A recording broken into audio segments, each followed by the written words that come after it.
Boa noite a todos. É muito bom ter todos vocês aqui para mais um culto de louvor e adoração ao Senhor Jesus Cristo, especialmente em um dia como esse, um dia tão alegre como este, no qual nós celebramos o Dia das Mães.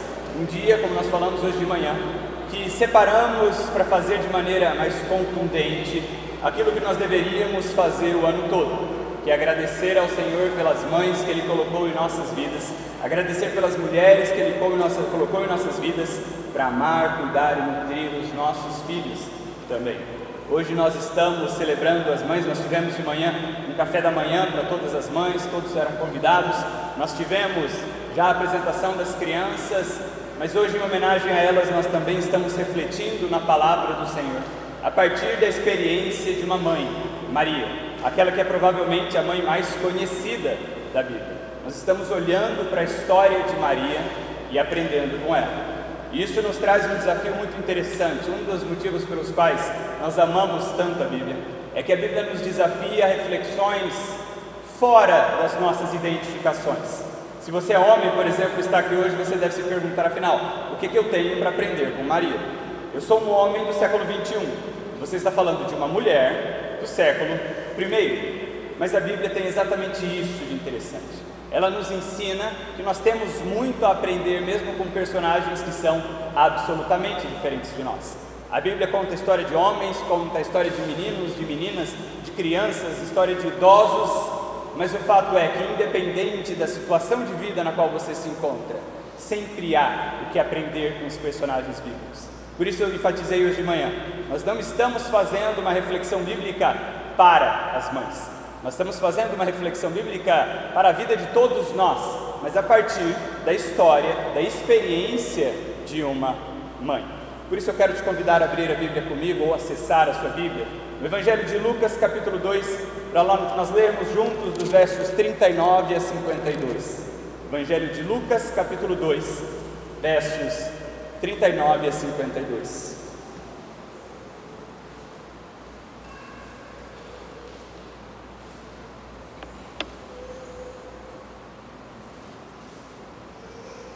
Evangelho de Lucas, capítulo 2, versos 39 a 52 dizem assim: Assim que cumpriram tudo que a lei do Senhor exigia, voltaram para a sua cidade, Nazaré, na Galileia. E a história aqui está falando da família de Jesus. E o menino ia crescendo e se fortalecendo, ficando cheio de sabedoria, e a graça de Deus estava sobre ele. Seus pais iam todos os anos a Jerusalém para a festa da Páscoa. Quando Jesus completou 12 anos, eles subiram para Jerusalém de acordo com o costume da festa. E passados os dias da festa, ao regressarem, o menino Jesus ficou em Jerusalém sem que seus pais soubessem. Os pais, pensando que estivesse entre os companheiros de viagem, andaram o caminho de um dia e passaram a procurá-lo entre os parentes e conhecidos. Mas como não o acharam, voltaram a Jerusalém em busca dele.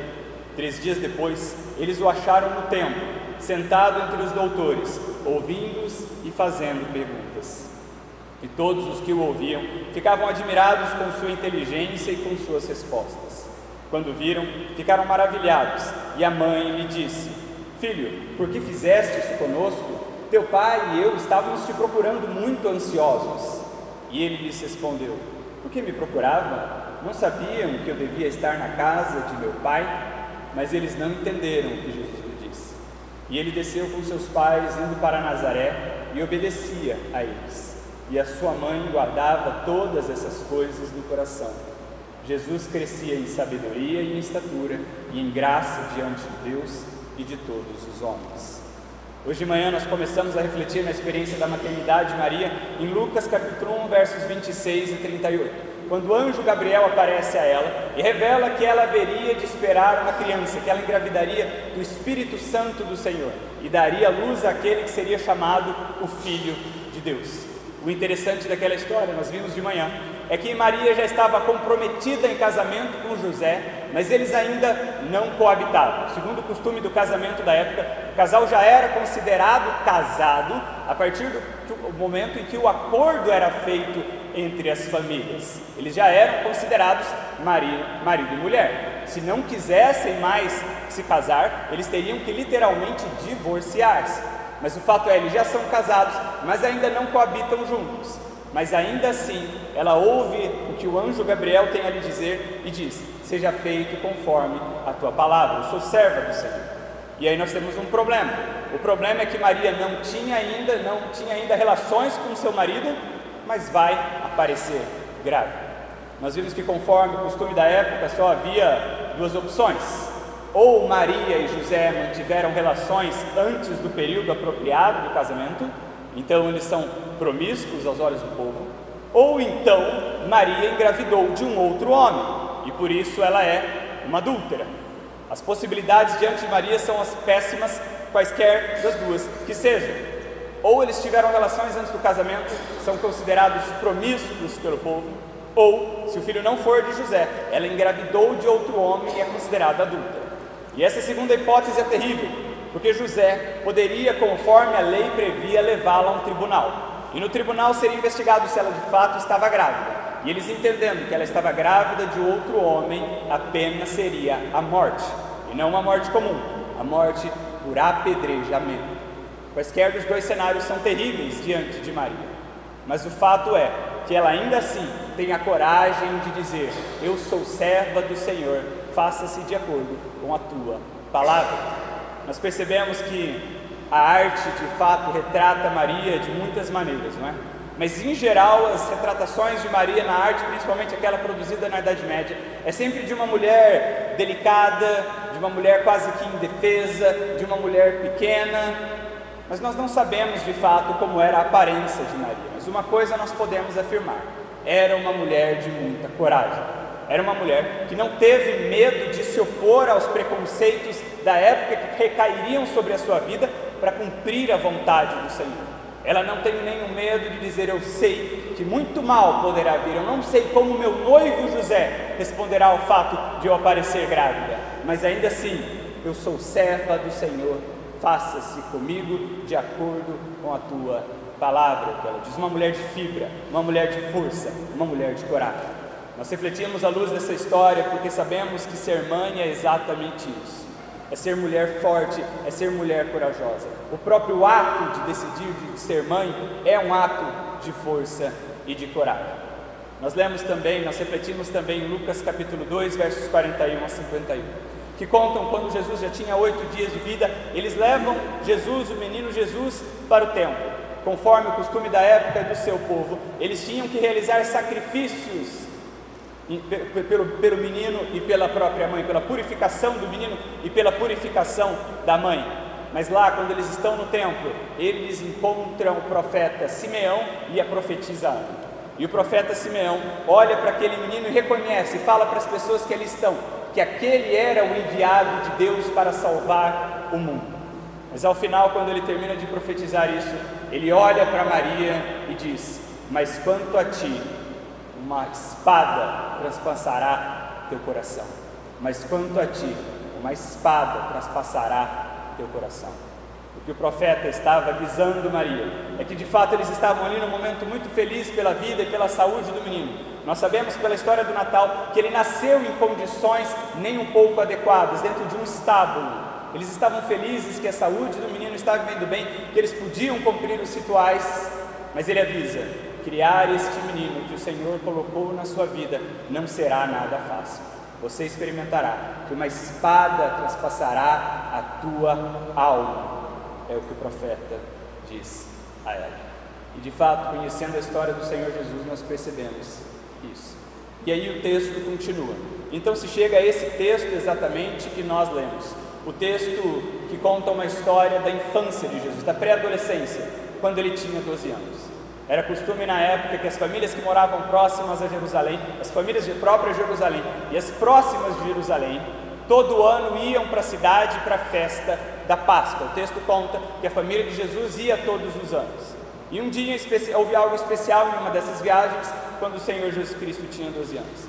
Eles vão para a festa em caravana, como era comum. Ninguém viajava praticamente sozinho naquela época, porque era muito perigoso. Eles iam de caravana com familiares, vizinhos e amigos. Lá eles passam todo o período de festas e eles retornam. E Maria e José, com seus outros filhos que tinham, estão absolutamente despreocupados, porque é lógico que Jesus está com alguns dos nossos familiares. Eles fazem o primeiro dia de jornada retornando à sua cidade, e é apenas aí que eles se dão conta que Jesus não está por ali.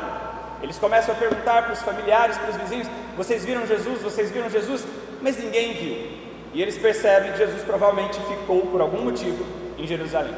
Maria e José retornam então em Jerusalém e procuram por toda a cidade o menino e não encontram em nenhum lugar.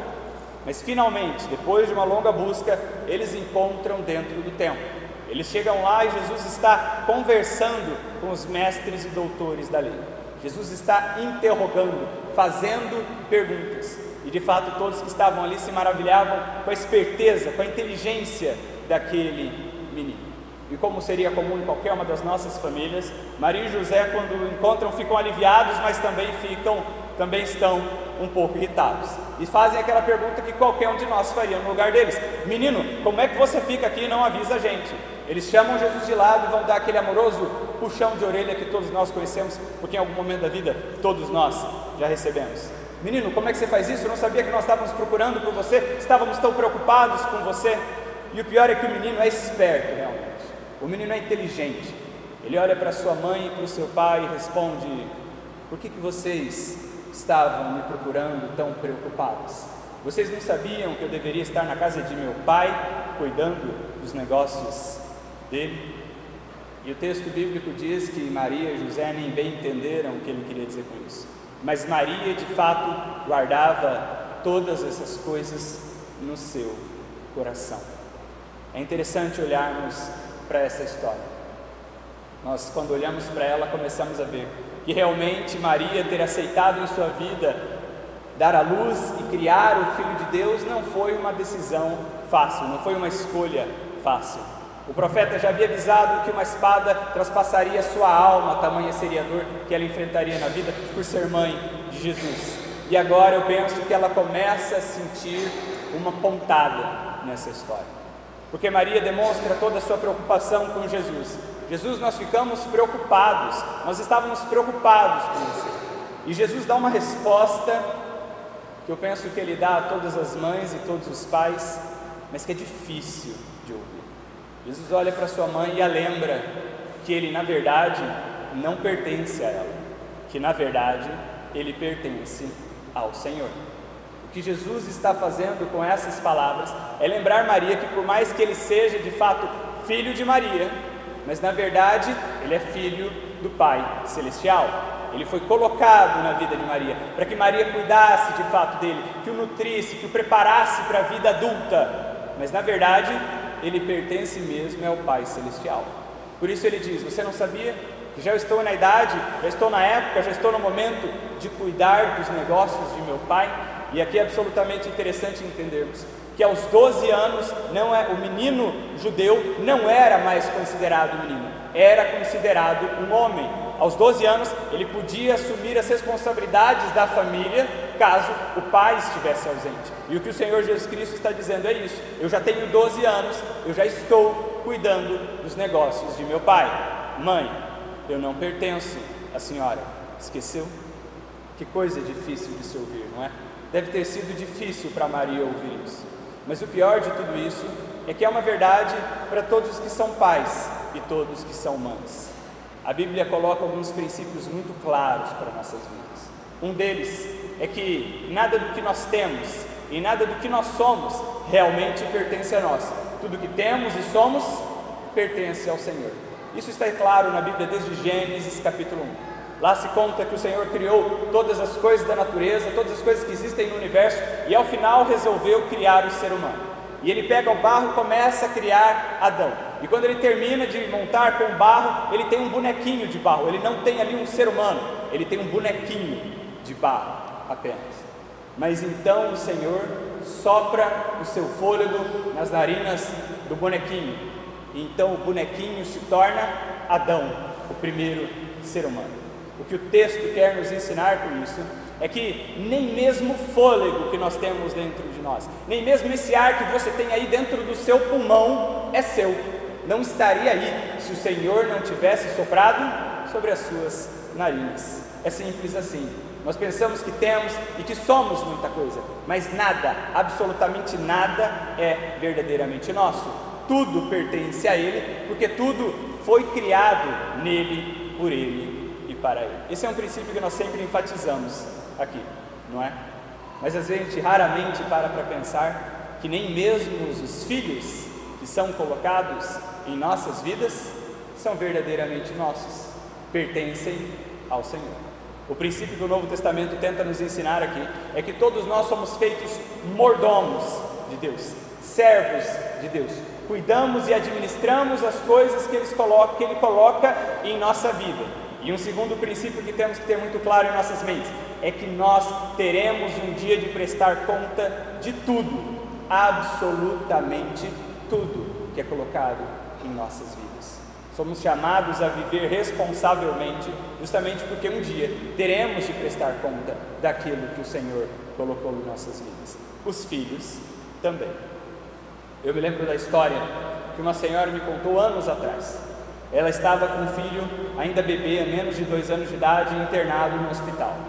E essa já era uma de muitas internações. O bebê vivia sendo internado pelos problemas de saúde, pelas dificuldades que ele tinha. E aquilo era muito sofrido para os seus pais. Era muito sofrido até mesmo para o seu irmão mais velho, que tinha entre 2 e 3 anos de idade. A família sofria muito. E naquela noite em especial, o pastor da igreja foi visitá-los e conversar com essa mãe que sofria e chorava muito. E o pastor sentou com ela e ela lembrou disso. Você se lembra que este menino não é verdadeiramente seu? Ele pertence ao Senhor? É óbvio que você o ame como seu. Ele foi formado dentro do seu próprio corpo. Ele é parte de você. Mas nunca deveríamos esquecer que nem mesmo eles pertencem a nós, eles pertencem ao Senhor. E o pastor naquela noite levou aquela mulher a fazer uma oração de entrega, colocando diante do Senhor o seu filho, como que dizendo: Pai, eu amo com todo o meu coração. O Senhor formou essa criança dentro de mim, mas eu sei que ela pertence ao Senhor. Um dia ainda muito cedo eu levei essa criança à igreja e apresentei-a ao Senhor. Eu coloquei essa criança desde que nasceu diante do teu altar. E agora eu me entristeço, mas eu sei que seja lá qual for a tua vontade, o Senhor está realizando na vida dessa criança. E o interessante é que essa mãe conta que foi a oração mais difícil que ela fez na vida dela, entregando o seu próprio filho no altar ao Senhor. Mas depois disso, depois de ainda alguns meses, algum tempo, aquela criança começou a melhorar. E hoje é um adulto forte e um adulto saudável. Quando ela me contou essa história, ela disse que parece que o que ela precisava era exatamente isso, passar por aquela experiência de entrega. Parece que o que o Senhor queria ensinar a ela era exatamente essa verdade bíblica: nem mesmo nossos filhos pertencem a nós, estão nas mãos do Senhor. A dura verdade, que eu sei é difícil de entender, é difícil de engolir, mas que o texto bíblico nos aponta de maneira tão clara. Maria parece que sofre aqui uma espetada em seu coração, quando é lembrada pelas próprias palavras do seu filho disso, que nem mesmo ele pertencia a ela. Ela, na verdade, como serva do Senhor, como se colocou como serva do Senhor, servia ao Senhor, cuidando de seu filho. Mas eu acho que o mais interessante desse texto é a reação de Maria frente a tudo isso. Ela entende, ela vê tudo isso e ela responde não com uma palavra, mas com uma atitude. O verso 51 de Lucas capítulo 2 que nós lemos, nos diz que ela ia vendo essas coisas e guardava-as no seu coração. É compreensível se Maria tivesse qualquer outra reação aí. Mas Maria é uma mulher sábia. Ela ouve tudo isso, ela sabe disso tudo e ela guarda isso em seu coração. Maria é sábia porque ela entende que certas coisas não têm solução, simplesmente. Um dos motivos pelos quais a nossa geração tem adoecido tanto, fisicamente, emocionalmente, espiritualmente, é que nós fomos criados sob a ilusão de que toda doença tem cura, todo problema tem cura, que há uma pílula e provavelmente rápida para resolver qualquer angústia, qualquer tristeza, qualquer desapontamento que você tenha no seu coração. Mas quando a gente vai crescendo, a gente percebe que isso não é verdade.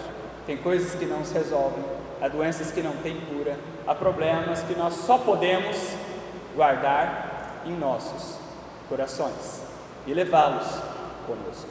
Há coisas que só nos cabe guardar no coração. Eu acredito que essa verdade é incômoda para qualquer pai e qualquer mãe. E eu acredito que ela era extremamente incômoda até mesmo para Maria, que o seu próprio filho pertencia mais ao Senhor do que a ela mesma. Mas ela sabe que não há o que fazer, que quando o anjo do Senhor apareceu a ela, ela sabia que era exatamente assim que seria. E se agora doía, tinha mais é que doer mesmo. Mas coração de mãe é isso, é guardar muitas coisas dentro de si, é carregar muitas coisas dentro de si. Nos nossos dias a gente usa até mesmo um ditado para falar sobre isso, né? Por exemplo, quando, a gente fala de Fusca, que Fusca é que nem coração de mãe, é pequenininho, mas cabe tudo que você precisa levar dentro dele. Coração de mãe guarda muitas coisas dentro de si. Eu não vou nem falar muito sobre isso, porque, como eu disse, eu não poderia saber o que se passa no coração de uma mãe. Eu penso que é por isso que mães são tão solidárias. Uma mãe sabe que só outra mãe entende o que se passa no coração de uma mãe. Mas uma coisa, nós mesmo homens, mesmo aqueles que não são mães, podem perceber claramente, é que às vezes as coisas pesam, e às vezes as coisas ficam difíceis. Nós invariavelmente encontramos mães que se encontram cansadas, pesarosas e entristecidas, não é? Se você é mãe, você provavelmente já se sentiu assim. E o mais difícil é que muitas vezes se sentem também culpadas. Mães são humanas, mães cansam também. Mães cansam não apenas da rotina puxada que elas têm, mas também do fato de que elas vivem toda essa rotina de trabalho, de cuidar dos filhos, de manter a casa bem arrumada, mas também se cansam porque às vezes elas fazem tudo isso carregando tantas coisas em seus corações. E eu sei, elas ainda se culpam por isso. Às vezes nossas mulheres, nossas mães sentem que elas nem tinham o direito de se sentir tão cansadas. Mas nós precisamos dizer, tem sim, vocês são humanas. A grande pergunta é o que nós podemos fazer por essas mães que encontramos no nosso dia a dia e às vezes estão tão cansadas, pesarosas e tristes por tudo isso que têm carregado em seus corações. E aí eu me lembro de Gálatas capítulo 6, verso 2. Paulo está falando ali do relacionamento, da vida na igreja e diz: levem as cargas uns dos outros, pois assim vocês estarão cumprindo a lei de Cristo. Levem as cargas uns dos outros, porque assim vocês estarão cumprindo a lei de Cristo. É interessante, na nossa vida cristã a gente volta e meia se pergunta sobre o que é exatamente a lei de Cristo, não é? Há situações, há coisas, há fatos, e a gente se pergunta como eu devo agir.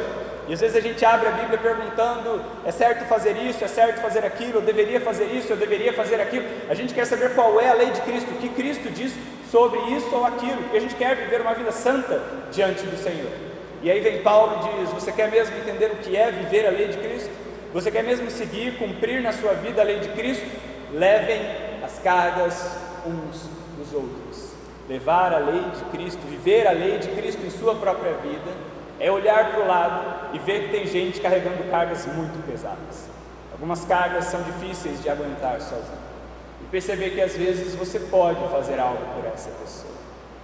Seguir a lei de Cristo é olhar para essa pessoa que às vezes não é da sua família, não é tão próxima assim a você, como dizem hoje em dia, não é problema seu, mas mesmo assim se dispor a carregar a carga com essa pessoa, ajudar essa pessoa em suas muitas lutas. Penso que é isso que nós temos que refletir quando olhamos à nossa volta e vemos mães pesarosas que têm enfrentado dores e lutas porque têm carregado muitas coisas em seus corações. Hoje de manhã o irmão Zenit me contou a história da família dele e me deu liberdade para que contasse essa história de pouco. O irmão Zenit vem de uma família de 8 filhos. E quando o irmão Zenit é o mais novo deles, e quando o irmão Zenit tinha apenas 8 meses, o seu pai faleceu. E ele foi criado, ele e seus irmãos foram criados apenas por sua mãe. Ela teve a preocupação de permanecer sozinha, porque ela sabia que o relacionamento entre um novo marido e seus filhos poderia ser problemático e conflituoso. Então ela criou esses 8 filhos sozinhos. Mas ao longo da história, do crescimento deles, desses 8 filhos, 6 faleceram. Hoje permanece o irmão Zenit, permanece também o seu irmão mais velho. E ele me contou que a mãe teve a terrível experiência de perder 6 dos seus filhos. A mãe teve a terrível experiência de enterrar 5, na verdade, de seus filhos. Porque sendo ela já idosa, eles não tiveram forças, coragem de contar a ela quando o último deles faleceu. A tristeza que ela vivia era tão grande, a dor que ela carregava em seu coração era tão grande, tão terrível, que eles nem ousaram contar para ela. Seria peso demais para que ela pudesse suportar. O coração de mãe carrega essas coisas. Nós não conseguimos, não é, compreender o que é isso. Uma mãe que teve que enterrar 5 de seus filhos e o último deles que ela nem ficou sabendo. Há tantas mães carregando tantos fardos. Só as mulheres, só elas as mães sabem o que é o peso, as coisas que elas carregam dentro de si. Nós não temos a menor ideia do que seja, mas nós podemos nos aproximar dela e cumprir a lei de Cristo em nossas vidas e em nossas relações, carregando os fardos com elas, ajudando, sendo aquele que aparece na vida delas e dá um suporte e estende a mão e tenta ajudá-la no sofrimento dela. Porque é isso que o Senhor Jesus Cristo quer de cada um de nós, que vivamos a sua lei, e viver a sua lei é carregarmos os fardos uns dos outros. Mas aqui nós também precisamos olhar para nossas próprias vidas e famílias e pensar quem são essas mães que estão à nossa volta e precisam de ajuda para carregar os seus fardos. Porque pode ser a nossa própria mãe, pode ser a nossa própria esposa. Quando eu vou colocando as coisas dessa maneira, eu sei o que você pensa. Realmente, às vezes eu vou encontrar uma mãe passando situações difíceis e eu tenho que ajudá-la. Mas já parou para pensar que essa mãe que tem carregado um fardo muito pesado pode ser a sua própria e você não esteja olhando atentamente para ela para perceber isso? Você já parou para pensar que talvez a mãe que esteja carregando um fardo tão pesado perto de você é a sua própria esposa e você não tem carregado o fardo com ela? De fato, muitas mães e muitas de nossa igreja enfrentam a difícil rotina de trabalho, de casa e de bem criar os seus filhos, e isso pesa tantas vezes, isso cansa. Já parou para pensar que você como filho, você como filha, você como marido pode ajudá-la com simples e pequenos gestos?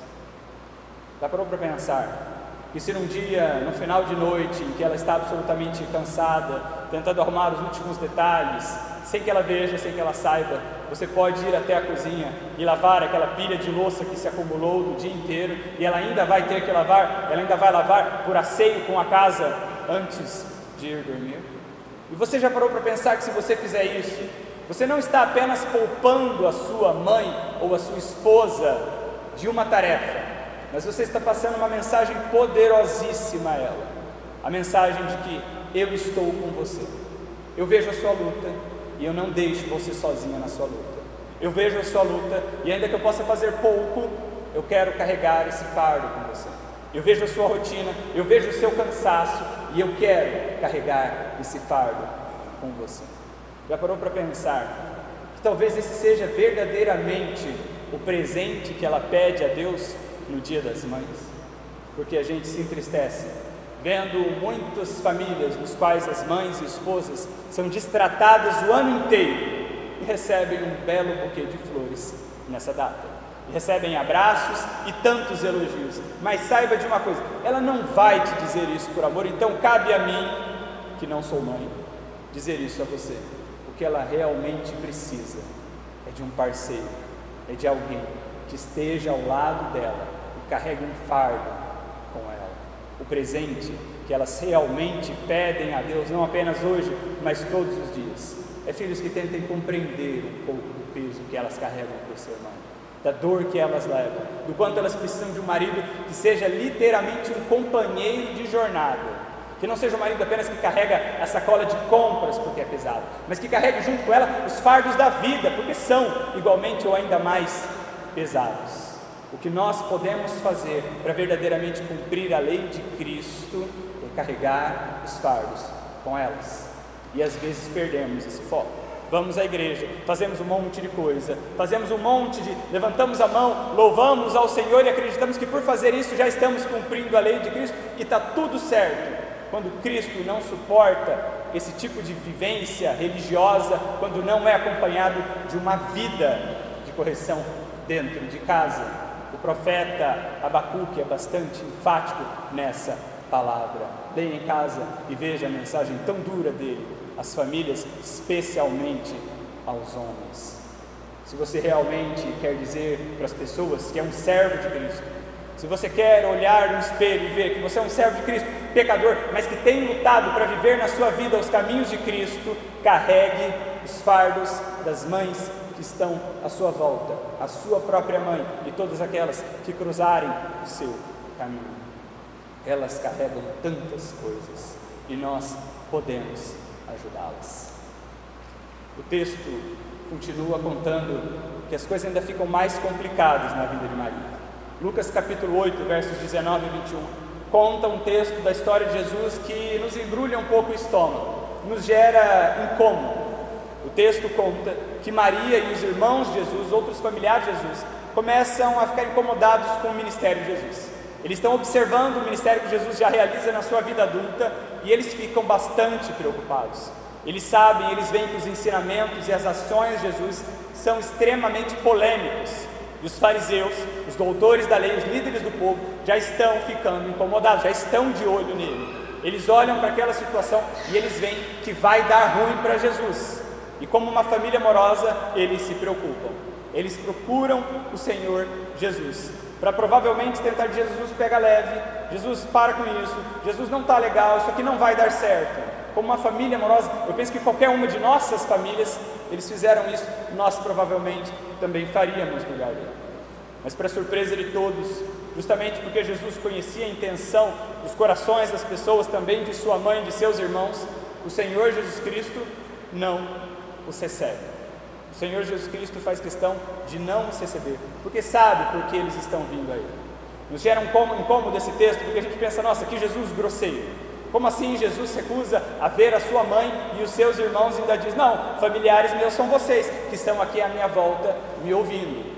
Nos gera um incômodo, mas o fato é que o Senhor Jesus Cristo é tão comprometido com a missão que o Senhor colocou na vida dele, que Ele não deixará nem mesmo que a sua família impeça o seu ministério de pregar a salvação que Deus está enviando ao mundo. Nem mesmo a família o impedirá de pregar a mensagem de salvação que Deus está trazendo ao mundo. Eu penso que, na verdade, talvez seja um ato de tentar minorar o problema. Eu imagino que o Senhor Jesus Cristo tenha se recusado a receber sua mãe e seus irmãos, porque é muito difícil, seria muito difícil justamente Ele ver sua mãe e seus irmãos falando, demonstrando sua preocupação com Ele e Ele recusá-los. Por isso Ele nem mesmo os recebe.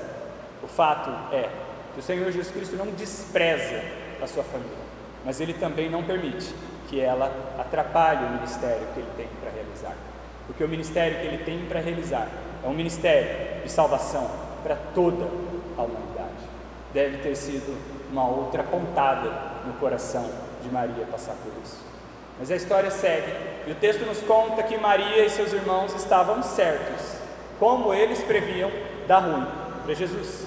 Os líderes religiosos, extremamente incomodados com a mensagem de salvação, organizam um plano, prendem Jesus e convencem as autoridades romanas de que ele precisava realmente ser morto, mas não uma morte qualquer. Não bastasse que Jesus fosse morto na calada da noite, longe dos olhos dos outros, não, ele tinha que sofrer uma morte exemplar, uma morte especialmente torturante, para que ninguém mais se atrevesse a contestar o sistema religioso e o status quo político da época. Ele precisava sofrer uma morte exemplar, para que ninguém ousasse mais pregar a mensagem que ele pregava. E o Senhor Jesus Cristo é pregado em uma cruz. O Senhor Jesus Cristo é crucificado, a morte mais terrível que o Império Romano tinha, reservado apenas aos piores ladrões, aos párias da sociedade. Ele é colocado sobre uma cruz. Eu não sei se você sabe dessa informação, mas a cruz não mata por ferimentos. A cruz não mata pelos ferimentos feitos na mão ou nos pés. A cruz mata por asfixia. A partir do momento que a pessoa é pregada na cruz com os braços abertos e o peso do seu corpo a puxa para baixo, o peito permanece sempre, vamos dizer assim, muito esticado e a pessoa não consegue mais respirar direito. Lembrando que normalmente quando a pessoa era crucificada, já havia passado pelo menos 3 dias apanhando, levando chicotadas e não comendo direito e nem bebendo água. Às vezes, para apressar a morte da pessoa que estava na cruz, eles quebravam uma das suas pernas. E assim a pessoa não podia permanecer mais sobre o seu corpo. A morte da cruz era tão terrível que normalmente demorava dias pendurada sobre a cruz para que uma pessoa morresse. Esse é o nível da tortura. Mas surpreendentemente, Cristo não teve a sua perna quebrada, mas morreu em poucas horas, é o que o texto bíblico diz. E o mais impressionante é o que nos conta João, capítulo 19, verso 25. O que o texto nos conta ali é que Maria, a sua mãe, estava lá, aos pés da cruz, enquanto Jesus estava sendo crucificado. O que nós temos ali naquela história é essa mulher que recebeu a missão de criar o Filho de Deus, que o criou com tanta dificuldade, sabendo que um dia uma espada transpassaria sua alma, e levando ao longo da criação dele espetadas, sendo lembrada disso, agora de fato tem uma espada transpassada em sua alma, porque ela está ali, ajoelhada, vendo o seu filho torturado, humilhado, espancado e morto diante de todo o povo. O que nós temos ali é a realização da profecia de Simeão. Uma mãe que já perdeu um filho diz que a sensação é exatamente essa, como se uma espada transpassasse a sua alma, como se algo morresse dentro de você, como se algo absolutamente inquebrável quebrasse dentro de você, e não há como consertar isso. É uma dor que não se cura, é uma dor que não se resolve, é uma dor que no máximo se guarda dentro do coração. De fato, a história de Maria é uma história fantástica, não é? É uma história impressionante. De manhã nós ressaltamos a força e a coragem dessa mulher, em aceitar viver sobre a sua vida a ordem, o desejo, a vontade do Senhor, ainda que isso trouxesse sofrimento à vida dela, o preconceito que ela sofria, talvez até mesmo o risco de morte. Mas hoje nós vimos o quanto ela é sábia, porque ela sabe que há coisas que precisam ser guardadas no coração. E agora, por fim, nós vemos o comprometimento que ela tinha com o Senhor, a ponto de ver o seu filho crucificado e estar lá para ele. Mães sabem o que é isso, porque mães sabem muito bem o que é ver às vezes seus filhos em estado de sofrimento e elas estão lá. Eu me lembro alguns anos atrás que uma senhora me contou essa história também. A sua filha estava internada na Santa Casa da nossa cidade, mas era internada para uma cirurgia relativamente simples que ela tinha que fazer. E a mãe ia e vinha para levar as coisas que a filha precisava. E numa dessas andanças, indas e vindas pelo hospital, ela conheceu uma senhora que estava ali, do interior do estado, acompanhando o seu filho, que estava esse sim profundamente doente e precisando de tratamento. E ela já estava há mais de uma semana, ainda teria que ficar dias no hospital. Mas o mais impressionante é que essa senhora estava ali na Santa Casa, por ser uma família muito humilde, ela não tinha onde se hospedar nesse tempo que o filho estava internado. Pela misericórdia das meninas que trabalham lá, fazendo a limpeza da Santa Casa, ela passava suas noites dormindo no quarto de vassouras. Ela passava a noite dormindo dentro do armário onde se guardam os produtos de limpeza. Não era um quarto grande, ela nem sequer tinha como deitar no chão. Ela sentava no chão, apoiava suas costas sobre uma das estantes e dormia ali sentada. Ninguém contava para as autoridades do hospital, porque isso é absolutamente inaceitável. Mas ela dormia na calçada, do lado de fora, ou em uma praça. As mulheres que limpavam entenderam o lado dela, viram o peso da carga do que ela tinha que carregar e a ajudaram dessa maneira. Essa senhora, quando soube dessa história, levou essa mulher para sua casa, dava almoço, concedia que ela dormisse lá no tempo em que ela precisasse. Foi uma senhora, uma mãe, que viu a carga que outra mãe carregava e a ajudou nisso. Porque mães são assim, vão até onde os filhos precisarem. O Senhor Jesus Cristo estava sendo torturado e lá estava corajosamente sua mãe. Para encerrar, eu quero enfatizar João capítulo 19, verso 26. O seguinte é esse, conta que Maria estava lá. Juntamente com Maria havia outras mulheres que seguiam o Senhor Jesus. E um dos seus discípulos está lá, o chamado discípulo amado, João. O texto não nos conta isso, mas dados arqueológicos nos ensinam que João, aquela época em que seguia o Senhor Jesus, que era discípulo, era o mais novo dos discípulos, provavelmente ainda um adolescente. Nós temos um adolescente ali, temos a mãe de Jesus e outras mulheres. E naquele momento em que está falecendo, o Senhor Jesus Cristo olha para o seu discípulo e diz, ele olha para Maria e diz: Maria, aí está teu filho. João, aí está tua mãe. É a maneira como o Senhor Jesus Cristo coloca o seu discípulo João, que além da missão de pregar o Evangelho, João deveria cuidar de Maria, e Maria deveria cuidar de João. Ambos teriam cargas para carregar nas suas vidas, e deveriam carregá-las juntas. O que o Senhor Jesus Cristo está dizendo é que o discípulo do Senhor Jesus Cristo, aquele que se faz discípulo do Senhor Jesus Cristo, precisa mesmo carregar as cargas das mães que enfrentam tantas dores e lutas nas suas vidas. Pode ser a sua própria mãe, pode ser alguma outra mãe, mas o fato é que aquele que segue o Senhor Jesus Cristo precisa, de fato, carregar os fardos uns dos outros. Percebe? Entende que o texto bíblico, apesar de ser sobre uma mãe, não fala só às mães, fala a todos nós. Se você é pai, você entende bastante dessa experiência. Para ser um pai segundo o coração de Deus, também é preciso força, coragem, sabedoria e comprometimento com o Senhor. Mas não apenas para ser mãe ou pai. Se você é um cristão, se você segue ao Senhor Jesus Cristo, se você quer cumprir a lei de Cristo na sua vida, é preciso força, é preciso coragem, é preciso sabedoria, é preciso comprometimento com o Senhor. O que o texto tem para nos ensinar, tem a ensinar a todos nós. Mas eu quero fechar com isso: cuidarmos de nossas mães.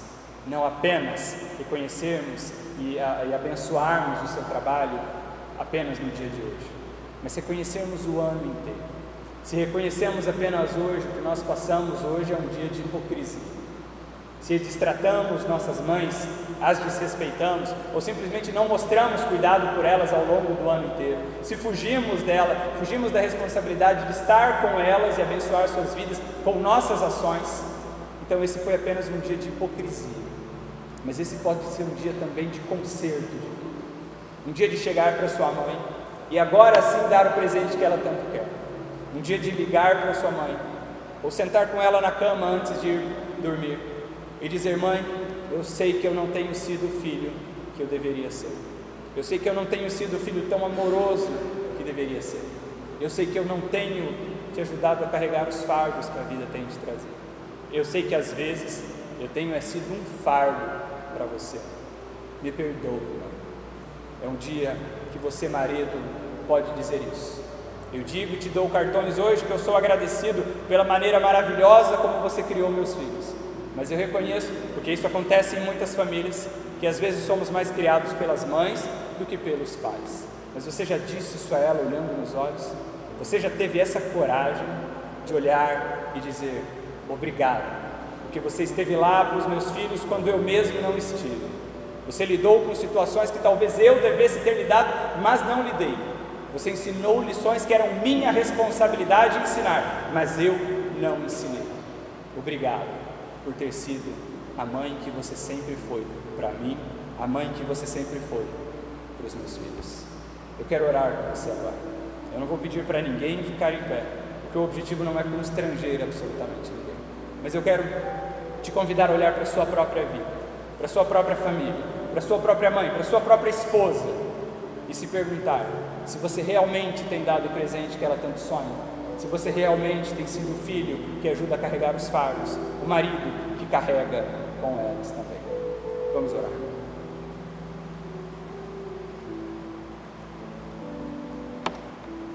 Pai, nós queremos te louvar e te agradecer por tantas bênçãos espirituais que recebemos do Senhor nesses momentos de culto, Pai. Te agradecemos porque levantamos a Ti os nossos louvores, a nossa adoração, porque ouvimos as nossas crianças aprender desde cedo a amar a Tua casa, a amar, louvar o Teu santo nome, Pai. Nós Te agradecemos por tudo isso E te agradecemos também pela Tua palavra, que é tão rica, Pai, que mesmo que às vezes não nos identifiquemos pessoalmente com o personagem, ele ainda assim tem tanto a nos ensinar. Obrigado, porque tanto podemos aprender com a história dessa serva, Maria, Pai. Obrigado por todas as coisas que o Senhor nos ensina através da vida dela.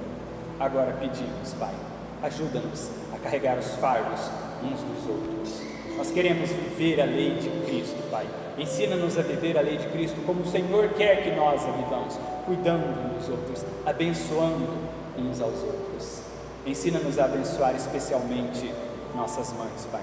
Somos tão agradecidos pelas suas vidas. Somos tão agradecidos pelo amor, pelo carinho, pela ternura, pela força, pela coragem que elas sempre tanto tiveram em nos criar e criar nossos filhos, Pai. Mas, Pai, ensina-nos a sermos verdadeiramente agradecidos, não só de palavras, mas também de ações. Ensina-nos a reconhecer, dá-nos corações, olhos sensíveis aos sofrimentos que elas têm vivido, aos fardos que elas têm carregado, Pai. Ensina-nos a carregá-los com elas, que nós mesmos não sejamos fardos em suas vidas, mas as ajudemos a carregar aqueles que elas têm. Pai, ensina-nos a amar nossas mães com esse amor, não apenas de palavras, mas de ações verdadeiras. Pai, ensina-nos a viver em Teus caminhos. Abençoe nossas mães, Pai. Perdoa porque tantas vezes não cuidamos delas como deveríamos, mas pedimos que o Senhor cuide. Abençoe suas vidas, seus corações e as preencha com a Tua alegria. É no nome de Cristo que oramos.